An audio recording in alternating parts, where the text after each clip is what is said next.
Wait. You're telling me you haven't seen Emily May Jampel's Hawaii indie short film, Manoa Valley, that tells the story of a young local girl on the eve of leaving her Hawaii home for NYC and how it bubbles up the dormant romantic feelings between her and a longtime skater friend? Well, go see it. It's only like 10 minutes. Don't judge a movie by its poster. Manoa Valley captures the raw natural beauty that exists in Hawaii within a modern city landscape. I mean, just look at this shot or that shot. And the way I like to describe Hawaii is basically imagine an endless summer with the saturation knob always on 100. Now, you still need cinematography skills to make this stuff look good, but fortunately, we are in an indie filmmaking landscape where the equipment is more affordable than it has ever been before. And there's a whole dimension of free filmmaking knowledge available on a platform like YouTube. Our corporate overlords! But this comes with some downsides. An indie project possessing a cinematic look nowadays is pretty commonplace, but for most young filmmakers, that's still quite an achievement. I mean, let's be real, movies put a lot of emphasis on the visuals, and I mean, a lot of rewards are given, podcasts and YouTube videos. I mean, hell, we call it film, which is like literally the very medium with which we capture the art form. We are calling the art form film at times to use it as a stand-in just to show you like where our head is at, even though to be real, we've moved to digital. And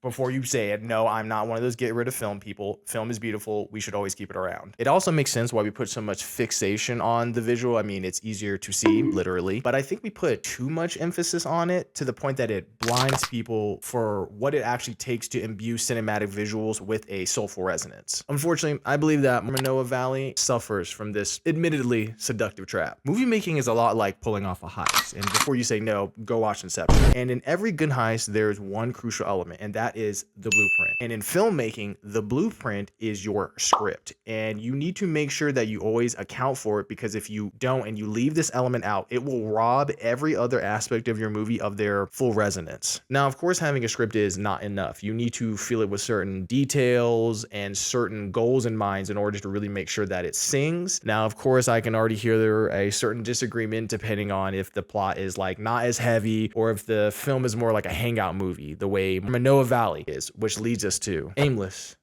but Not Lost. Now, I'm seeing quite a few indie Hawaii movies, and I have a vested interest in Hawaii being that I'm from there, but I also think Hawaii presents a unique, interesting cultural experience, in particular American cultural experience, that you can't really find anywhere else. But one of the big hurdles I see with most of these films is trying to capture the authentic, relaxed island lifestyle. And what most of these movies try to do is that they think by capturing this relaxed island lifestyle that their plot also needs to be meandering and lackadaisical. But that is a very subtle trap that I see a lot of filmmakers fall into. In Manoa Valley, the plot beat for beat is fairly unspectacular. You're probably following what is a pretty normal routine of a day for these two characters. I mean, they are hanging out at various local scenic spots. They're getting some ono grinds from $1 and smoking a bowl. While the actions for themselves may not be that special, they should be pushing the characters towards a certain internal journey. So for the various events and stuff that are happening in this film, it should be getting the characters towards a certain emotional destination. So for Manoa Valley, these various actions should be pushing the characters either towards going to the mainland or towards a certain romantic destination or away from that destination. By the time you reach the end of this story, I'm not really sure what the main character is thinking or feeling. Now, I know this is a struggle that most young filmmakers have, is they don't want to just like spoon feed the audience the main overall theme or the internal struggles that a character is going through, which leads us to our finale. Life is a mystery,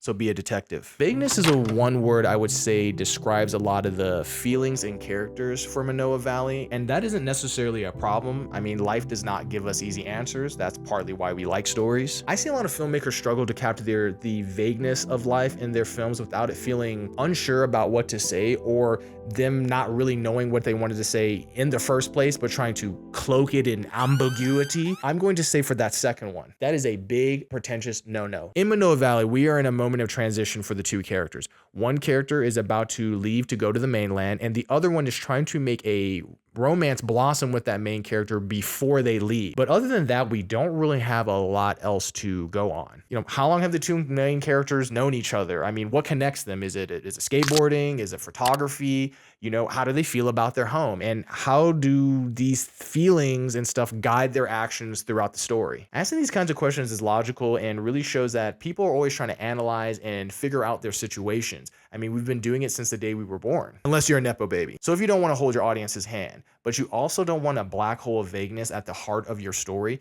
then you need to turn your audiences into detectives by leaving them clues and context clues so they can figure out some of these questions without you having to tell them directly. Now, to be sure, you as a storyteller need to first make sure that you know your characters well and that you know the overall meaning or goal or theme that your story is aiming for. That is step number one before you try to leave your audience any sort of breadcrumbs. There's a hint in Manoa Valley that the thing really keeping the two main characters apart is not this move to New York City, but more so what it says about the two characters. That one character is wanting to broaden their horizons and go see the world, while the other one is perfectly content to be at home, but it could be read as stagnancy on their part. And this is a real struggle for people who live in Hawaii who don't just want to join the military or become part of the tourism industry. These kind of struggles can be laid out in dialogue and in subtle actions that the characters take throughout the movie, and this will work because by leaving gaps for the audience to fill in, you are asking that audience member to lean into the story, and this gets them invested. Trust, every avoidant attachment knows this to be true. So go take these tools and make some good shit. But before I leave, I have one question to ask my people back in Hawaii, and that is,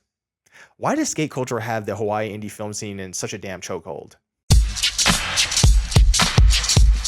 Bruh, that's my dog.